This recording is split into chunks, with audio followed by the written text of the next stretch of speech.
vậy là số phát hiện bằng sự là không mà chỉ cho cái đầu đấy mà ấy biển tham minh thì chứ thì tua cái parcel health tiền là bộ luôn chứ cái paper quang cái này cái box na ấy tôi cái sai cho bằng mà thì bạn cái đồ đi chứ mà vậy là anh hiểu ấy phát hiện là lấy apa nombor gol apa nombor lấy đồ lại em mà ấy rồi mitti lấy apa nombor thì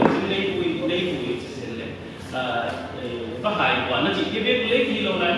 lấy gọi là chỉ cần cái một lấy mà thì phải apa nombor lấy gì chứ này cả em phát hiện bằng kim hít khi bằng kim khi lấy bằng kim xiang tu tôi cái sai tâm và cái khi lâu đi mà bây giờ các phát hiện một số là cái bola phát hiện qua bola chỉ có phát hiện là bola của ông này mà phát hiện là gì mà ông thì mấy đấy mà vậy bây giờ các phát hiện cái bằng số là ông mà chỉ còn suy suy bật đi ấy không kia thì cái cái này cái đồ này nó chỉ mấy kia thì theo tôi phán là đồ nào ông này sẽ bắt lột chỉ là nó làm sắc cái gì mà thì ngoài ra thì pilih cái nhiều lại á thế là mình phải sai một cái là question teman-teman này cái này chỉ quá chỉ có dia juga layam di kalau nanti di macam orang pasien ni lah di luk kim ting nanti kena pasien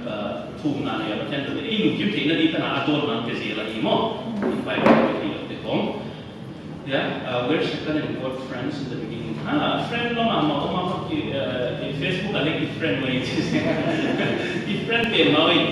di pasien Maya apa worship leader itu mana? Worship leader itu,